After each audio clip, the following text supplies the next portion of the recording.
오늘은 디도서 7강으로 리더십의 조건, 그 두 번째 시간을 가져보려고 합니다. 제가 성경의 초점에서 리더십의 조건이라고 이렇게 말을 하고 있지만 이것은 또다시 더 세분의 이야기해 보면 성도의 조건이라고도 말할 수 있을 것입니다. 세분에서 말하는 게 어떻게 성도의 조건이 될 수 있을까?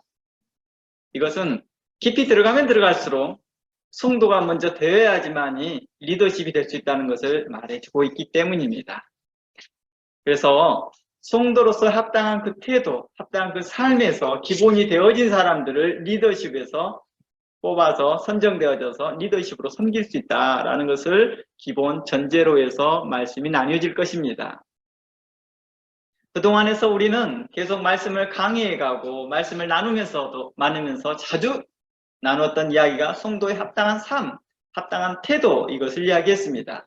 이것을 디도서의 관점에서 이야기했을 때 성도의 조건에 대해서 이야기를 하고 있는 것과 같습니다. 어떠한 사람을 성도라 하느냐? 어떻게 보면 성도의 표지에 대해서 이야기하고 있는지도 모르겠습니다.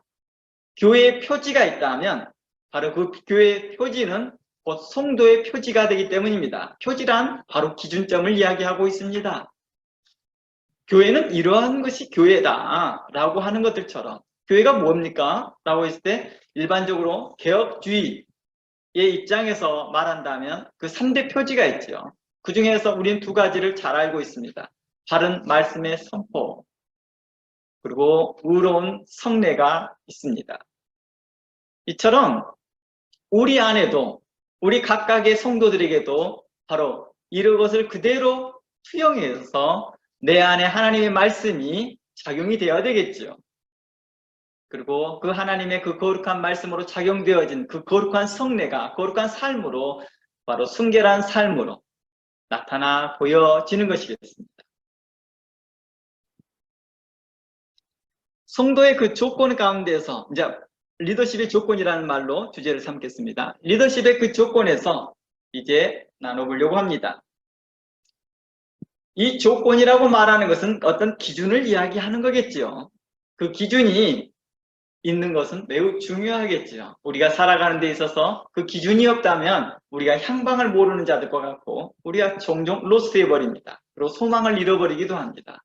기준이 있다는 것은 우리에게 큰 희망이고 기쁨입니다. 그런데요, 이렇게 바른 기준이 있다고 해서 그 모임이나 그 공동체나 그 조직이 건강한 조직이다, 건강한 공동체다 할 수 없다는 것입니다.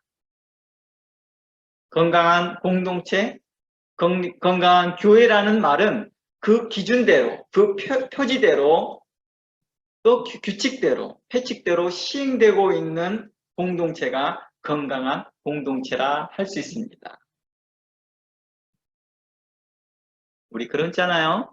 하나님의 말씀이 우리에게 있지만 그 말씀대로 시행되지 못하고 있다면 이것은 교회가 아니다라고 하는 것이죠.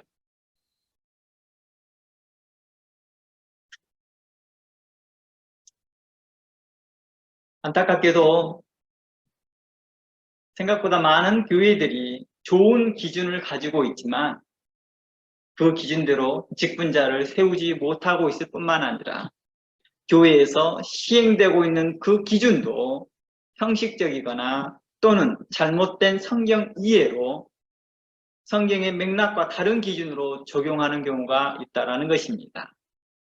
오늘은 그러한 부분들을 살펴볼 것입니다. 앞으로 계속해서 그 부분을 살펴보지 않을까 싶습니다. 교회가 교회다운 것은 진리이신 하나님의 말씀인 성경이 있어서가 아니라 그 말씀대로 믿고 행하고 살았기 때문이죠. 우리가 이단 교회를 향하여서 바른 교회를 하지 않고 이단 교회를 하는 이유가 뭐예요? 성경이 없어서가 아니에요. 성경이 있지요. 그리고 그 성경 해석을 잘못 적용하고 이해하기 때문에 우리는 그들을 잘못된 교회라고 합니다. 몰몬교도 우리와 똑같은 성경을 봅니다. 그리고 모슬렘의 나라도 우리가 보고 있는 구약 성경과 똑같은 구약 성경을 봅니다.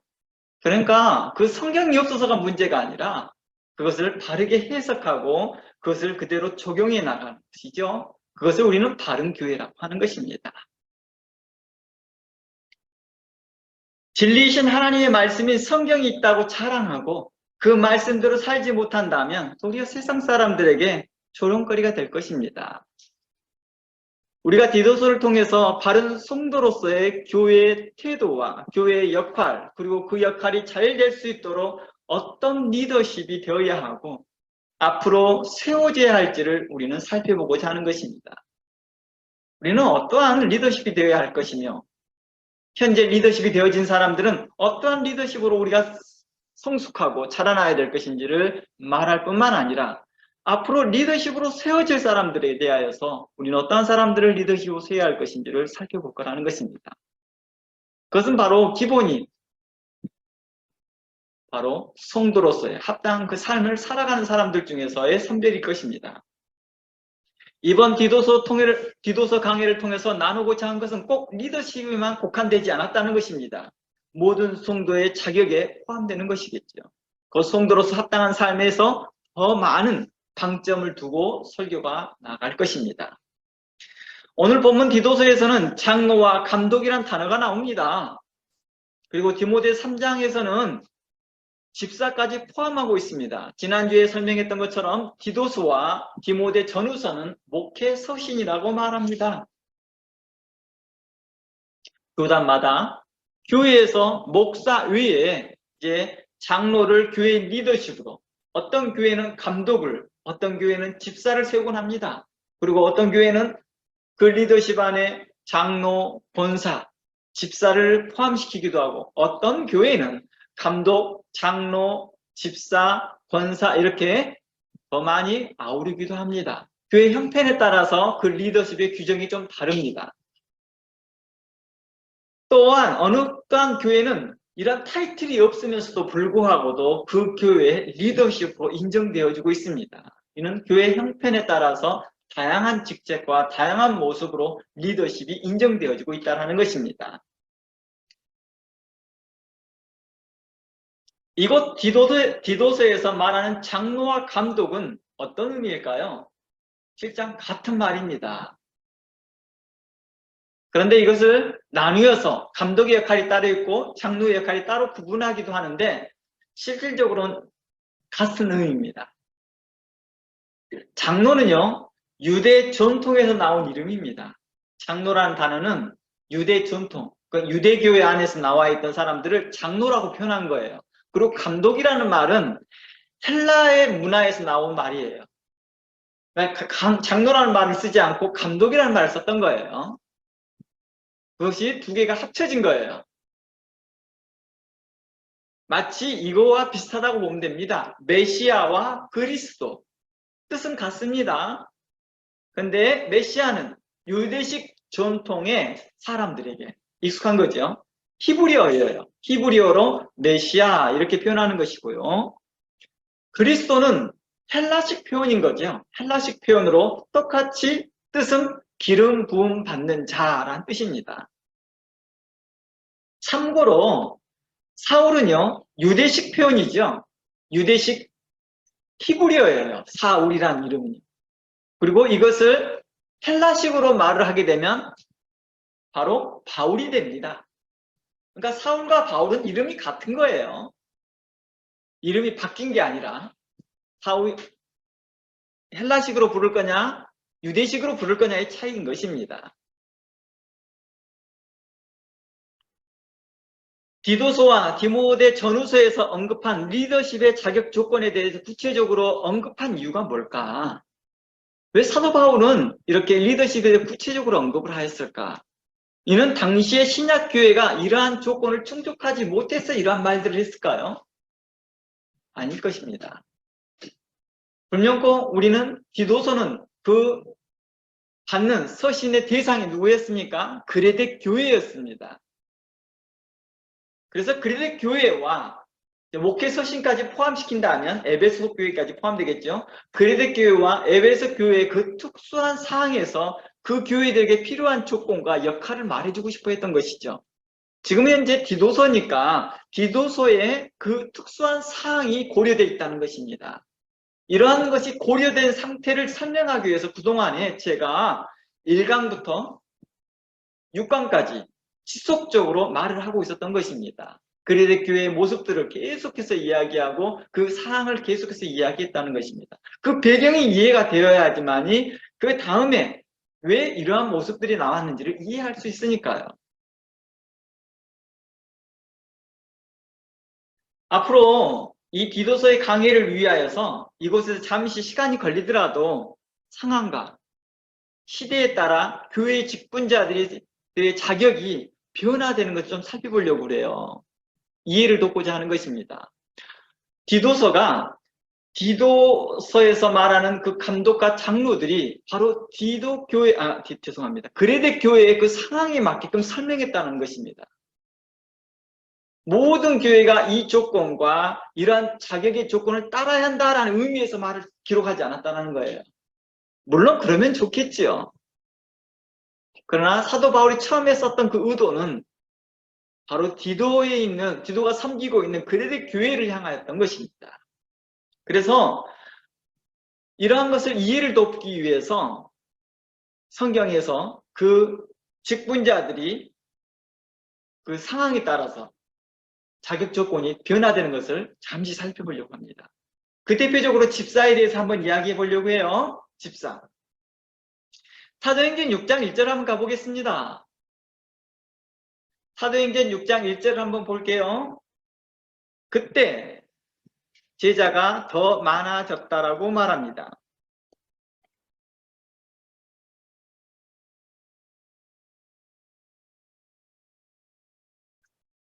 그런데 그 안에 어떤 일이 발생됐죠. 이 상태는 사도행전 6장이면은 사도행전 2장, 3장을 거쳐왔다는 거예요. 2장, 3장은 무슨 일이냐? 2장은 오순절 사건이 일어났고요. 그 이후로 많은 믿는 경건한 유대인들이 죽게 돌아오게 됩니다. 사도 바울의 설교를 듣고요. 당시에 방언이 나오고 그 방언을 들었던 사람들이 각 처에서 당시에 예루살렘에 모였던 디아스포라가 자기 나라 언어로 들리는 거예요. 그 말이요. 그러면서 깜짝 놀랍니다. 그때 사도 베드로가 일어나 설교합니다. 그리고 이렇게 말합니다. 너희들이 로마에 넘기고 정부에 넘겼던 그 예수가 바로 우리의 구주이다. 우리의 메시아다. 라고 하며 이어갑니다. 그때 많은 사람들이 죽게 돌아옵니다. 그리고 사도행전 3장에서는 이제 우리가 잘 알고 있는 내게 금과 은은 없으나 나사렛 예수의 이름으로 일어나 걸으라 할 때 성전 미문에 앉아있던 안진뱅이가 걸었던 사건이 일어납니다. 그 후로 많은 사람들이 죽게 돌아옵니다. 3,000명, 4,000명이 죽게 막 돌아오기 시작할 때 이러한 부흥의 시기에 이러한 일들을 합니다. 그러면서 헬라파 유대인들과 그리고 유대인들이 이제 나뉘어지는 모습들이 나옵니다. 그때 가부들이 그 매일의 구제에 빠짐으로 히브리파 사람을 원망합니다.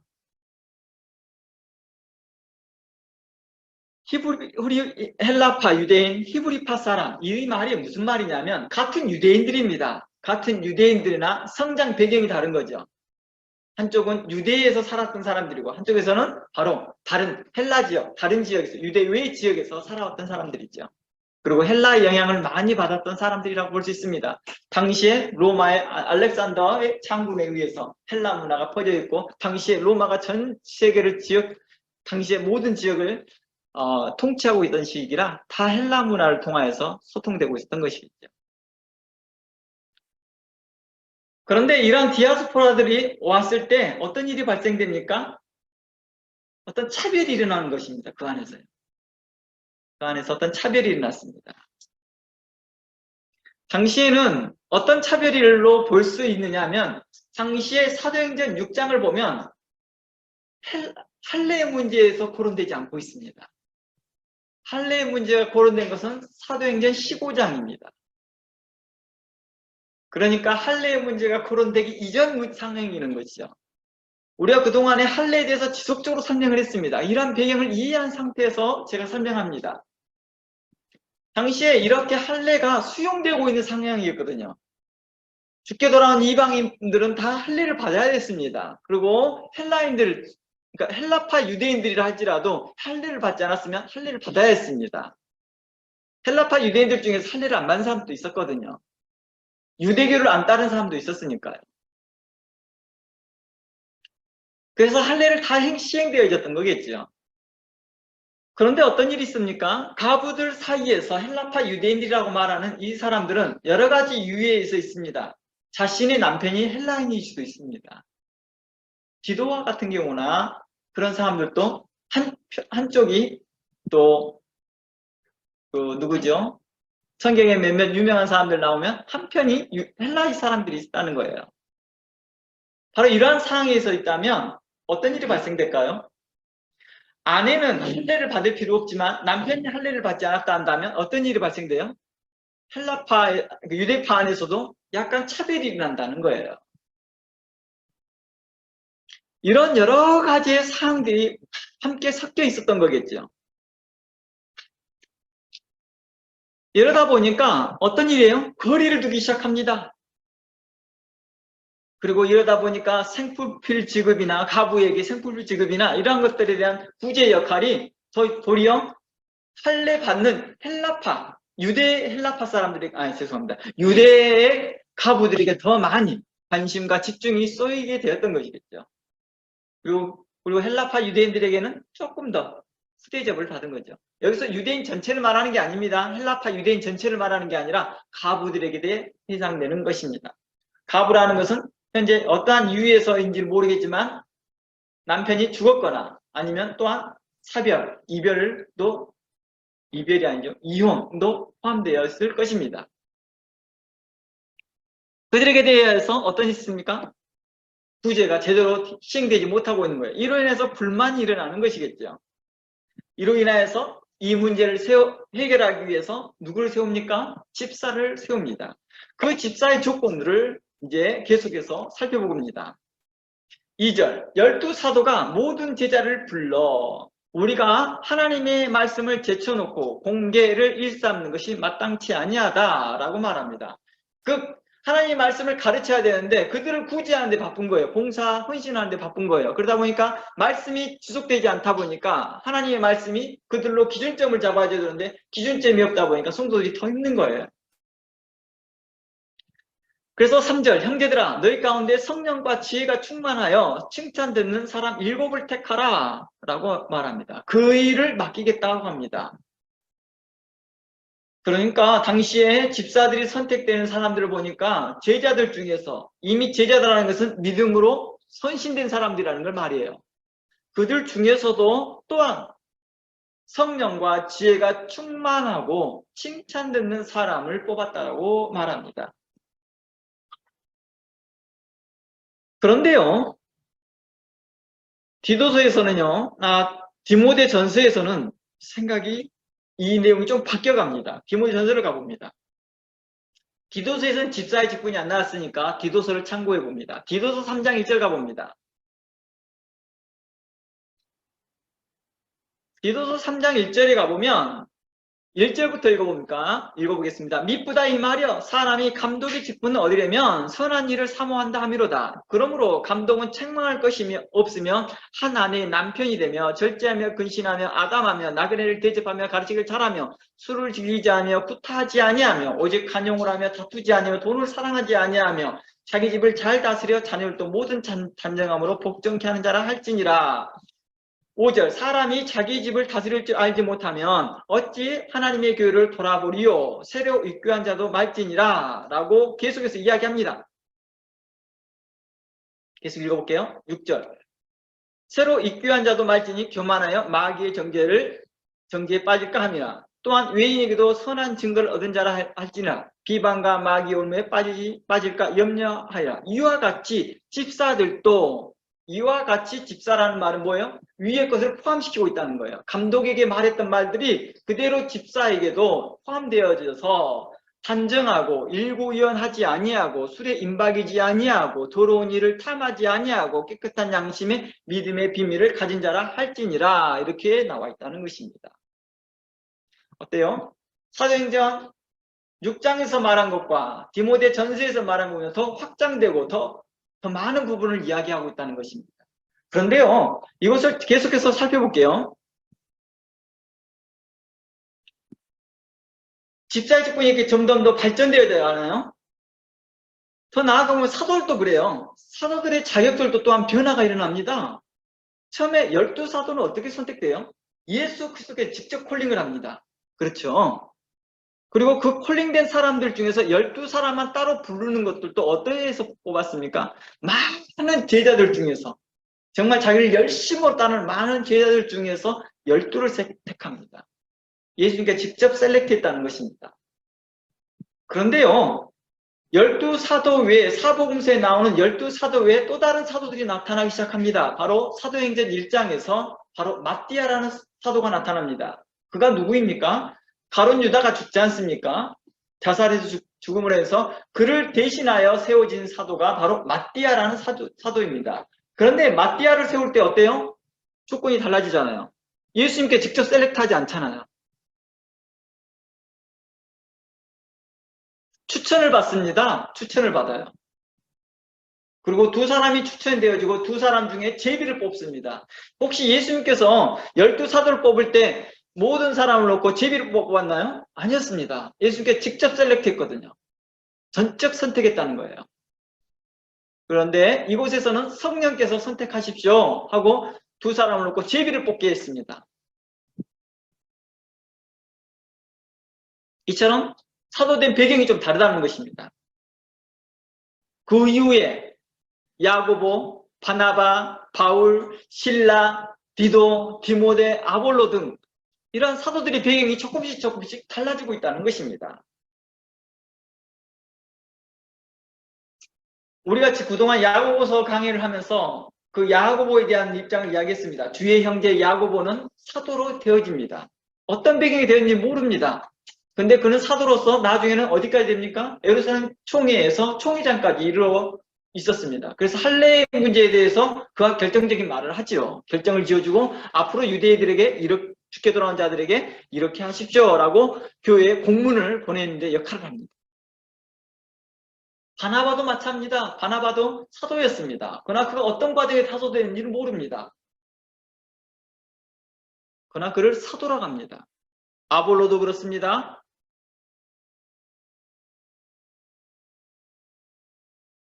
바울도 그렇고, 실라도 그렇고, 디모데도 그렇고, 우리가 지금 성경을 강의하고 있는 이 디도도 또한 사도였습니다. 그래서 신학자들은 이들을 향하여서 아볼로나 바나바나 바울이나 실라나 이러한 사람들을 교회의 선물이라고도 표현합니다. 그런데요, 저는 이러한 표현들을 보다는 좀 다른 표현을 써야 된다고 봅니다. 그냥 사도인 거예요. 사도. 우리가 국한에서 사도 바울의 서신서만 보니까 이 사람들만 사도로 나오지, 사도 베드로, 사도 야고보가 쓰여있던 많은 서신들을 만약에 있다 한다면 다른 사도들도 함께 동역했던 사도들이 있었을 거라고 봅니다. 그것을 보면 교회에 여러 사도들을 뒀다는 걸 알 수 있으니까요. 에베소서를 통해서 보면은. 고린도 후서에 한번 가보겠습니다. 고린도 후서 12장 12절이요. 고린도 후서 12장 12절 한번 가볼게요.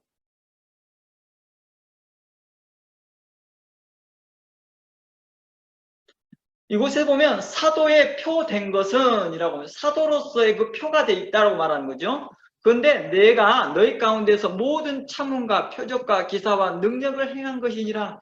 자신이 사도인 걸 증명할 때 사도의 그 증명성이 어디 있느냐? 참음, 그 견딤을 이야기해, 오래 참음을 이야기하겠죠. 인내함을 이야기하겠죠. 그리고 그 표적이 나타납니다. 기사가 일어납니다. 능력이 나타난다는 것입니다. 그렇다면 바나바에게도 이런 일이 있었겠죠. 사울에게, 누구죠? 그 실라에게도, 디도에게도, 디모데에게도 이런 일들이 일어났다는 것입니다.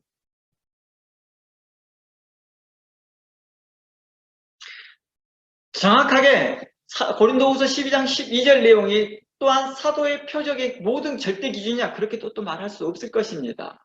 왜냐하면 좀 전에 말했던 것처럼 이것이 기본되어 포함되어져서 또 다른 것들이 또 포함되어야 되겠죠. 그래서 고린도 후서에서는 뭐라고 말을 해요? 사도 바울은요, 광명의 천사로 가장하는 자들이 나타나기 때문이죠. 그들도 능력과 기사를 발휘하니까 또 사도 바울은 그거에 대해서 또 다른 이야기합니다. 바로 그들에 대해 몰각한 목자, 그들에 대해서 탐욕이 심한 자들, 이렇게 말하면서 양심에 대해서 믿음의 양심을 가진 자라 할지니라 라고도 말을 합니다. 그러니까 표정만 있다고 해서, 능력만 나타난다고 해서 그를 사도로서 볼 수 있느냐 할 때도 또한 그렇지 않다라고 볼 수 있다는 것입니다. 계속해서 그 조건은 그 상황에 따라서 하나님의 거룩한 진리 가운데서 검증되어지고 나타나야 될 거라는 것입니다.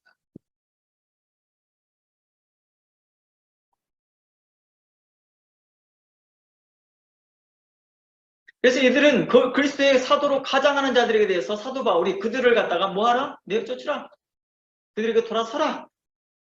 그리고 에베소 교회 안에서도 이런 일들이 많이 있었기 때문에 이러한 일들에 대해서 그 에베소 교회는 예수님께서 칭찬합니다. 뭐라고 말하냐면 갈수록 2장 2절 가보면 내가 내 행위와 수고와 인내와 또 내 사악한 자들 용납하지 아니하노니 내가 스스로 사도라 말하나 사도가 아닌 자들을 시험하여 그들이 거짓말을 알아내었다, 드러내었다라고 말하는 것입니다. 에베소 교회가 일을 잘했다는 거예요.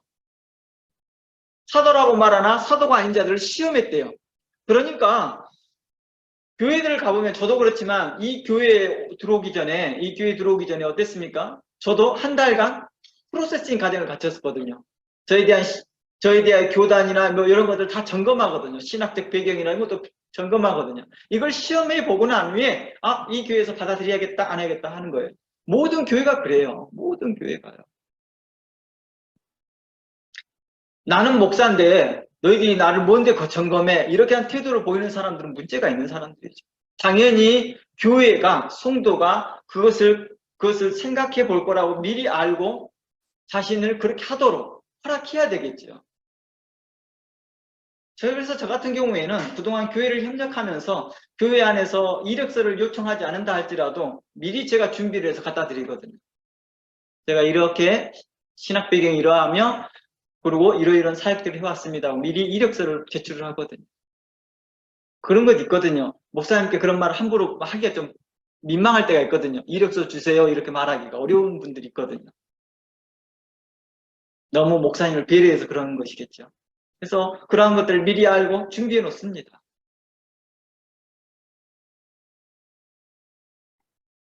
그리스도의 사도로 가장하는 자들을 뭐예요? 찾아내는 것이죠. 그러니까 그러한 표현들이 몇몇의 가지로 조건에 맞은다고 해서 되는 것이 아니었던 것이죠. 당시 예수님을 따랐던 사람들이 어마어마했습니다. 오병이어 사건에서만 해도 남자만 몇 명이요? 5,000명. 남자만 5,000명. 그러니까 사도의 그 조건에서 뭐가 나옵니까? 사도행전 1장에서는요. 예수님과 함께 행할 때 함께 있었던 자들 중에 한 사람 뽑아야 됩니다. 그러니까 자기네들이 또 그런 조건이 된다고 하는 자들이 있었겠죠. 근데 사도 바울은 예수님의 일생도 함께 다녔던 사람입니까? 아니었습니다. 도리어 사도 바울은 예수님의 얼굴도 보지 못한 사람입니다. 근데 그는 선택됐습니다. 그러니까 우리는 이러한 것들에 대하여서 항상 볼 때 다양한 성경의 각도에서 우리는 보게 될 거라는 것입니다. 내가 이런 조건이 맞았으니까 난 장로의 조건이 됐어. 나 이런 조건이 맞았으니까 나는 집사의 조건이 됐어. 이렇게 말할 수 없다라는 것입니다. 이 모든 조건은 성도의 합당한 삶과에 연결되어 있기 때문에 그 성도의 삶에 합당한 삶을 살아간 사람들 중에서의 성별이라는 것입니다.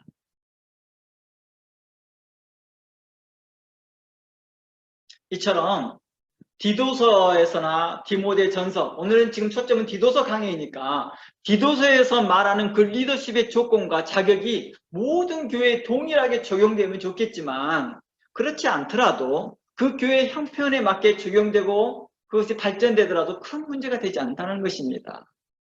집사나 사도에 대한 조건이 계속해서 발전하고 더 나은 방향으로 발전해 보였던 것들처럼 말입니다.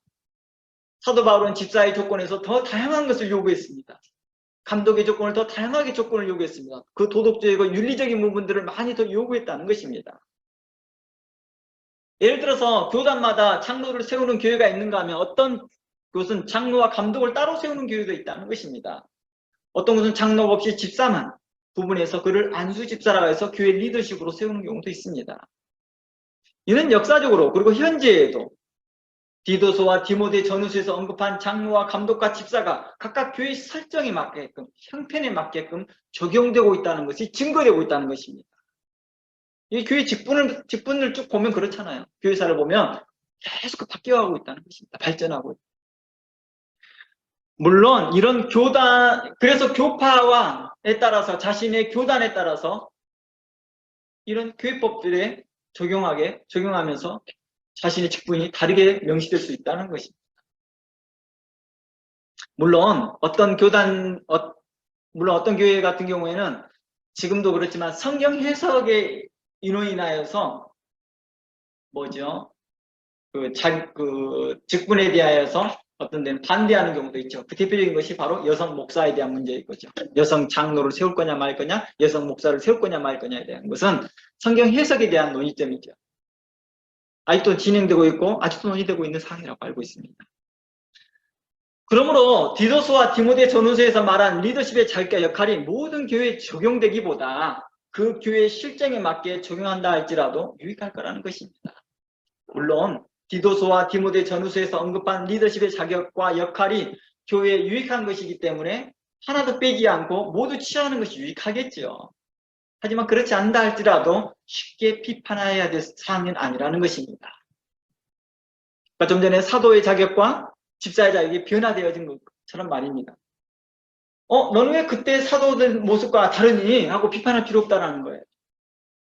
그의 삶과 그의 성도로서 합당한 그 열매들이 나왔을 때는 우리는 그들을 존중해야 될 필요성이 있다는 것입니다. 그래서 제가 하는 말이 그랬어요. 실라와 디도와 디모데를 그리고 바나바, 아볼로와 이런 사람들을 단순하게 교회 선물로만 볼 수 있겠느냐? 그러지 않는다는 것입니다. 사도로서 존중해야 된다는 것입니다. 누구와 똑같은 권위로서요? 12사도와 사도 바울의 그 사도의 그 권위성과 똑같이 일치시켜서 봐줘야 된다는 것입니다.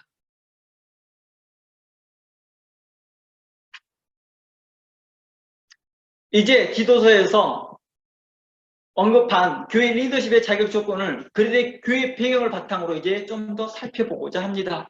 이제 이것을 살펴보기 위해서 제가 잠시 위에서 좀 서론을 좀 길게 말했습니다. 자격의 변화를 이야기해 줬습니다. 리더십의 자격을 조건을 하는데 이런 변화가 있었다는 것입니다. 역사적 배경과 성경의 배경을 통해서 말입니다. 사도 바울이 그들의 교회 리더십의 자격 조건에 이러한 조건을 답니다. 뭐라고 말합니까? 다시 디도서 가봅니다. 우리가 읽어보았던 그 내용을 다시 봅니다. 거기 보니까 뭐라고 나와요? 한 아내의 남편이라고 말합니다. 한 아내의 남편이며 또한 방탕하는 비방과 불순종하는 일이 없고 이렇게 나오죠. 불순종하는 일이 없는 믿음의 자녀를 둔 자라고 표현합니다. 그리고 책망할 것이 없고 자신의 고집대로 하지 아니하고 급히 분내지 아니하고 술을 즐기지 아니하고 구타하지 아니하고 더러운 이익을 탐하지 않고 나그네를 대접하고 선을 좋아하며 근실하며 의로우며 거룩하며 절제하며 신실한 말씀을 가르침을 그대로 지키는 자, 그러니까 하나님의 말씀을 그대로 지키는 자라고, 순종하는 자라고 하겠죠. 바른 교훈으로 권면하고 거스려 말하는 자를 책망하려 하는 자라고 말합니다. 이러한 조건은 과거 유대교회에서 서기관과 랍비 그리고 사두개파, 바리새파 조건에 비하면 평범한 조건이라 할 수 있거든요. 이러한 조건들은요. 좀 전에 그 디도서에서 말했던 그 조건들은요. 과거 유대교회에 비하면 비교했을 때 큰 차이가 없어요. 그들의 서기관을 뽑을 때는요, 더 서기관이나 랍비를 뽑을 때 이보다 더 규칙이 더 심하거든요.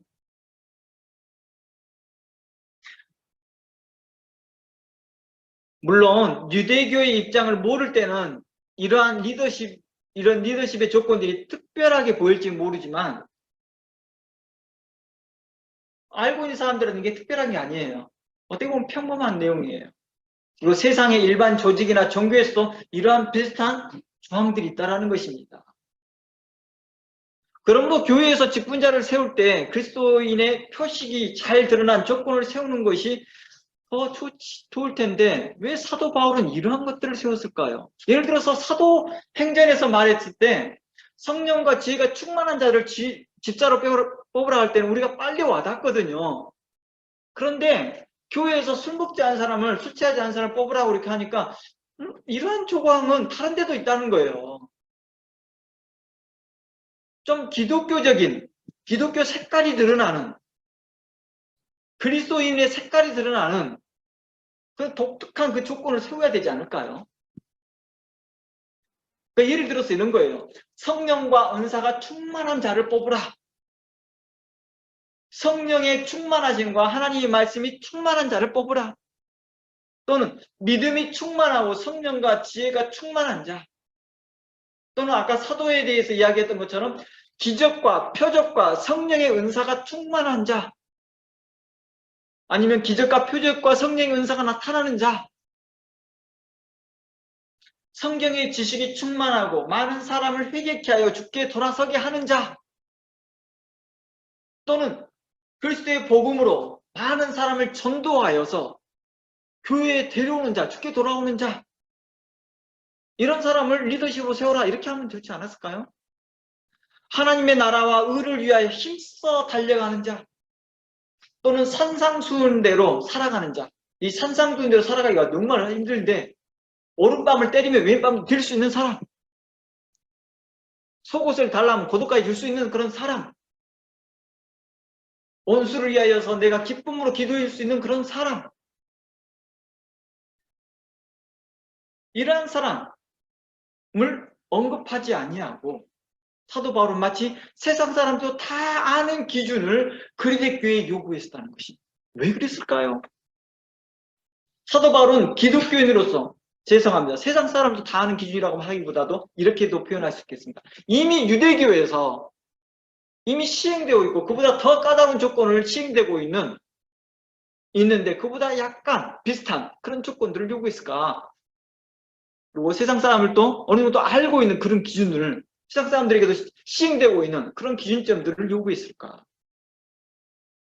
사도 바울은 기독교인으로 가질 수 있는 이러한 것을 요구하지 않고 도리어 도덕성과 윤리성과 인성적인 부분을 많이 강조하고 있다는 것입니다. 왜 그랬을까요? 이는 그리스도의 교회의 환경과 배경과 전혀 무관하지 않을 거라는 것입니다. 그래서 우리는 그동안에 그리스도의 교회에 대하여서 1강과 2강과 3강을 통해서 계속 그리스도의 교회의 모습을 이야기했다는 거예요. 바로 이러한 사항들이 불렸고 전제되어져서 이 말을 하고 있다는 것입니다. 사도 바울은 목회서신 곧 디도서, 디모데 전후서 직분자의 조건이 이와 같은 조건들이 강조되는 이유가 당시 그리스도의 교회와 에베소 교회의 사정과 전혀 무관하지 않다는 것입니다. 그래서 그 첫째로 한번 살펴볼게요. 간단하게 살펴봅니다. 그러면서 다음 주로 좀 더 구체적으로 봅니다. 첫째, 제일 먼저 언급된 게 뭐였습니까? 사도 바울이 언급한 내용이요. 성령과 지혜가 충만한 자라고 시작하는 게 않았다는 거예요. 감독을 뽑을 때, 또 장로를 뽑을 때, 또 집사를 뽑을 때 성령과 지혜가 충만한 자 이렇게 말하지 아니하고 제일 첫 번째 언급한 게 가정에 대해서 말합니다. 가정에 관련돼서 말합니다. 책망할 것이 없고 한 아내의 남편이며 라고 말합니다. 디모데 전서에도 또 똑같은 말을 하고 있어요. 디모데서 3장에도 한 아내의 남편이며 라고 합니다. 즉 디도서나 디모데 전서에 공통적으로 가정을 잘 다스리는 사람을 요구했다는 것입니다. 왜 그랬을까? 계속해서 말하지만 그 그레데 교회와 에베소 교회의 그 배경이 있다는 것입니다. 지금 우리는 디도서를 강의하기 때문에 그레데 교회만 집중하겠습니다. 그레데 교회의 그 배경과 전혀 무관하지 않다는 것입니다. 특히 한 아내의 남편이라는 조건이 있습니다. 한 아내의 남편이라는 조건이 무슨 뜻일까요? 이 말은 당시 그레데 사회의 분위기를 잘 반영하고 있다는 것입니다. 당시 그레데 사람들에 대한 것을 우린 참고해 보더라도요. 그건 쉽게 이해할 수 있습니다. 속담에 이런 말이 있다겠죠. 그리스 사람처럼 말하고 있다. 어떤 사람이 말을 해요. 어떤 사람이 말을 했는데 너 그리스 사람처럼 말하네? 이렇게 해요. 이게 무슨 뜻이냐? 속담이에요. 하나의 속담. 그만큼 속임수가 많고 허풍이 많고 그래서 사도 바울이 어느 시인의 말을 들어서 그리스 사람들은 항상 거짓말쟁이며 라는 말이 있잖아요. 그래서 그리스 사람들에서 나쁜 평가들을 쭉 나열해 놓은 것들이 있는데 주변 국가들에게, 주변 사람들에게 별로 존중받는 사람이 아니었다는 것입니다. 그들은 탐욕스러우며 거짓말쟁이며 그들이 무역하면서 늘 큰 이익을 남겨먹기 위해서 탐욕스러운 거짓말을 하더라는 것입니다. 당시에 또한 돈이 많고 여유가 있는 사람들은 로마에서는요, 불명코 로마에서는 일부 일처제인데도 불구하고도 돈이 많고 여유가 있는 사람은요, 일부 다처제가 있었습니다. 허용해왔거든요. 그냥 사회법이 통용하는 게 아니라 사회적 통념이 이해하고 있었다는 거예요. 방종하고 집을 돌아보지 아니하고 오직 가부장적인 사고만 주장하던 자들이 자신의 가지고 있는 재력을 가지고 집을 돌아보지 아니하고 여러 아내를 둔 경우가 있었습니다. 특히 이 그리스 사람들 어떤 사람이라고 그랬어요? 전투적인 시민이라고 그랬잖아요. 전투적인 사람이라고 했잖아요. 그래서 굉장히 이게 뭐랄까 호전적이었습니다. 마치 바이킹족을 보는 듯한 느낌이죠. 그래서 그들은 다른 나라의 지역에 많은 용병으로서 큰 역할을 했다는 것입니다. 로마 시대에도 그들은 용병이었습니다. 그리고 섬이다 보니까 여러 지역에 무역 생활을 굉장히 많이 합니다. 강탈하고 해적 생활을 많이 했습니다. 그렇더라 한 가정에 충실하지 못한 자들이 많았거든요. 그들 중에 부유층이 많았습니다. 그러다 보니까 한 아내에게 있는 게 아니라 이 가정 여기에 있고 저기에도 또 결혼하고 또 저기에도 결혼하더라고요. 모슬렘 같은 게 일부 다처제가 허용되고 있는 걸로 알고 있어요. 근데 가끔 이러더라고요. 모슬렘권 사람들이 제가 뉴질랜드에서 몇 분을 봤는데 그분들이 어느 분들하고 결혼을 했는데 그분이 이미 자기 나라하고 자국에서 결혼했던 사람이더라고요. 근데 그걸 말을 안 하고 여기서 또 결혼을 하더라고요. 왜냐면 자기네 법에서는 일부 다처제가 허용되니까. 근데 그것을 모르고 결혼했던 사람은 충격을 받는 거죠. 자기 위에 또 다른 아내가 있었다는 걸 충격을 받는 거예요. 마치 이렇게 용병 생활을 했던 사람들이 그런 거예요. 그리고 무역 생활을 해서 강탈했던 해적 생활을 했던 사람들 이런 일을 타령하는 거예요.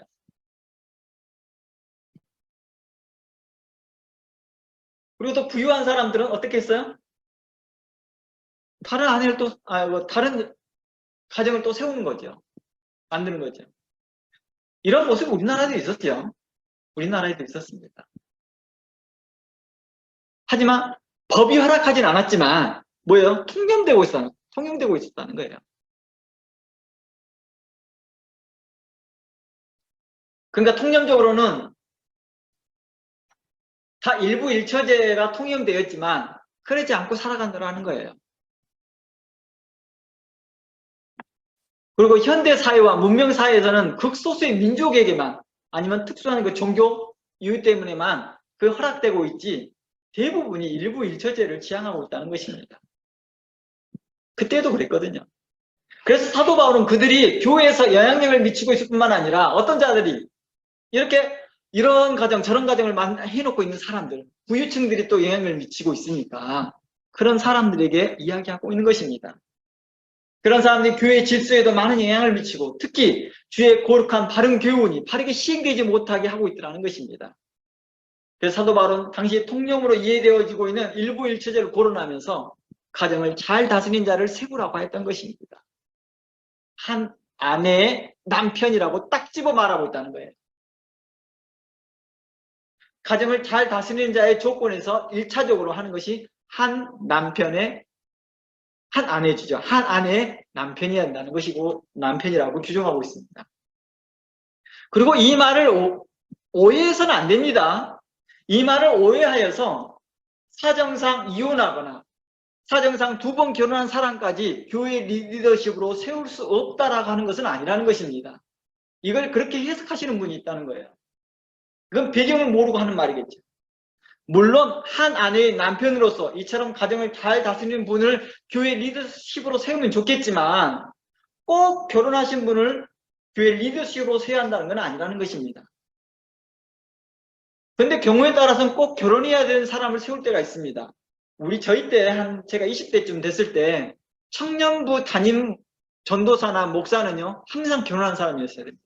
왜냐하면 그 전에 전도사나 목사를 세워놨더니, 결혼 안 한 사람을 세워놨더니 꼭 청년들하고 사이에서 어떤 해프닝이 벌어지는 거예요. 그리고 그로 인하여서 교회가 큰 혼란을 겪는 거예요. 그러다 보니까 총회에서나 교회법에서 정하기를 뭐합니까? 결혼한 사람을 청년부 담임 전도사, 목사로 세우는 거죠. 마치 이처럼 교회에 유익하지 않다면 과감하게 그 조건을 바꾸는 것이겠죠. 그가 아무리 좋은 신학교를 나왔고 믿음이 있다 할지라도 그런 도덕적, 윤리적인 문제가 걸릴 거란다면 과감하게 그걸 추가하는 거라는 거예요. 이게 바로 기독 윤리라고 말하는 것입니다. 성도에 합당한 태도라고 표현하는 것입니다.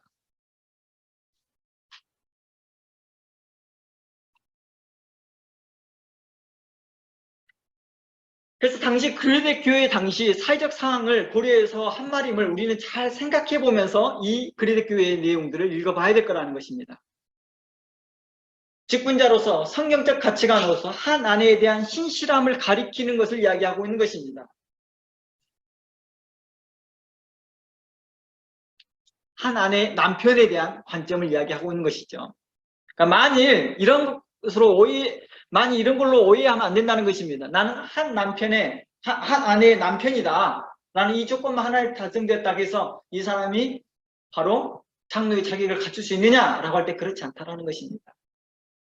이제는 좀 더 발전했습니다, 사회가. 만일 표면적으로 한 아내의 남편이지만 아내를 학대하고 아내를 구박하고 아내를 구타하고 아내를 속박하고 있다면 그 사람을 자격으로 세울 수 있을까요? 장로로서요? 이럴 수 없잖아요. 이게 표면적으로 안 드러나고 있다면 어떻게 할까요? 그리고 그 사람을 세우면 문제가 생기겠죠. 특히 요즘 알려지는 것이 뭐입니까? 요즘과 같이 알려진 상에서 가스라이팅을 통하여서 그 사람을 아내를 정서적 학대를 하거나 정서적으로 폭력을 행하거나 아니면 폭력적인 언어를 사용하는데도 불구하고도 그를 교회 리더십으로 세우는 것은 옳을까요? 옳지 못하겠죠. 또한 이러한 이유 때문에 이혼을 당하거나 이혼을 했던 사람을 향하여서 교회 리더십에서 이혼했기 때문에 교회 리더십으로 세우는 것을 거부하고 있다는 것은 교회에서 또다시 폭력을 행사하고 있는 거라는 거예요. 그 사람을 외모로 판단하는 것이고 또다시 그를 정서적 학대를 받아들이는 사람에게 또다시 교회는 그를 정서적 학대를 가하고 있는 것과 같다는 것입니다. 사도 바울이 직분자에게 가정생활의 열매를 요구하는 것은 가정과 교회 간의 영속성이 있기 때문입니다. 사도 바울은 교회를 가리켜 하나님의 집으로 표현하기도 하고 형제자매라는 호칭을 통해서 성도 간의 관계가 가족임을 나타내고자 한 것이고 또한 이러한 가정의 모습이 교회의 모습이다라고도 표현하고 있는 것입니다. 그러니까 우리가 장로의 조건에 대해서 표면적으로만이 조건을 갖춘다고 해서 그 사람을 갖다 장로로 세우고 감독으로 세우고 집사로 세우는 것은 옳으냐?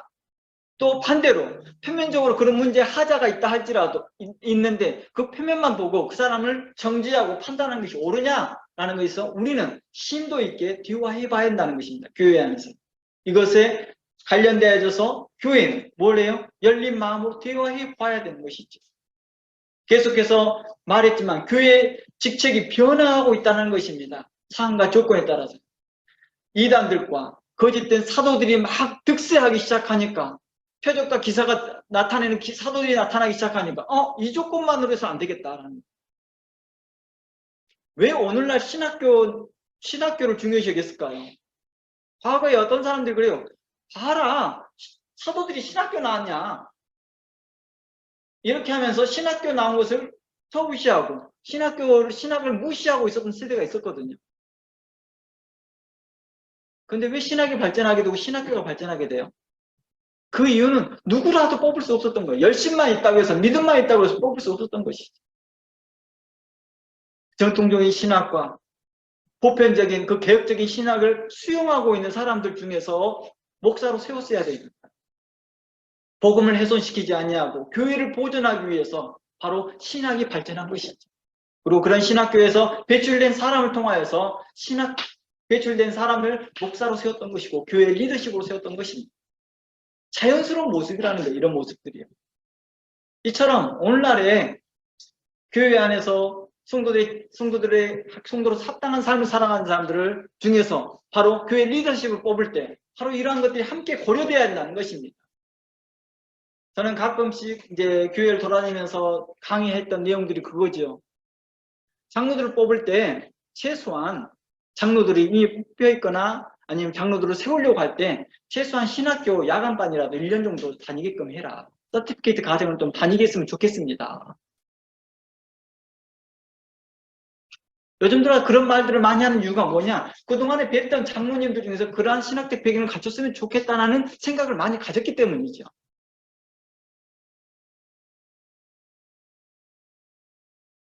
제가 이곳에서 만났던 장로들 몇 분들은 저분이 장로인가 하는 의심스러움이 끊이지 않을 때가 많거든요. 불분명하고 그분이 장로를 받았다는 인지겠다는 것도 불명만 할 뿐만 아니라 그분이 하는 말이나 어법들이나 말의 태도나 그 삶의 태도가 장로로서 갖춰야 될 기본적인 성향을 전혀 갖추지 못했기 때문이죠. 바로 이러한 것들 때문에 저는 그런 생각을 갖게 된 거죠. 아, 이분이 최소한 이렇게 디플로마 과정이라도 아니면 서티피케이트 과정이라도 1년짜리라도 했으면 좋겠다 이런 마음들을 갖게 되더라는 것입니다. 이게 저만의 생각이었을까요? 아니었습니다. 몇몇의 돌아다니는 목사님들과의 대화했을 때 함께 동의하더라는 것입니다. 그러한 이 동의가 성도들도 함께 동의하고 있더라는 것입니다. 바로 이러한 배경에서 교회는 차츰차츰 이러한 자기의 조건들을 이제 좀 더 디도서나 디모데전서를 적용하여서 거기에 맞게끔 자기 교회의 형편에 맞게끔 적용하고 실행하고 있더라는 것입니다. 저희 교회도 이제 그러한 모습들을 갖추고 가고 있을 것입니다. 그리고 앞으로도 다른 교회들도 이 디도서와 디모데 전후서를 보면서 이것을 절대적 표준이 아니라 교회 안에서 형편에 맞게끔 계속 발전하고 성도로 합당한 삶의 성도로서 열매 맺는 자들을 뽑는데 좋은 기준점이 될 거라 저는 생각합니다. 그걸 참고하고 인용하고 적용하여서 각 교회들마다 거룩한 성도로서의 그 삶의 열매가 나온 자들, 그들을 교회 직분자로서 교회를 섬길 자들로 세우는 것이 바로 우리 교회가 해야 될 일이라 봅니다. 하나님의 거룩한 교회가 예수 그리스도의 피값으로 산 교회가 세상의 공동체로 되지 않냐고 하나님의 그 거룩한 공동체가 되기 위해서는 거룩한 직분자들이 세워져 나야 되는 것이겠죠. 다음 주에 계속 연결을 해서 이에 관련돼서 말씀을 나눠보겠습니다. 다 함께 기도하겠습니다. 하나님,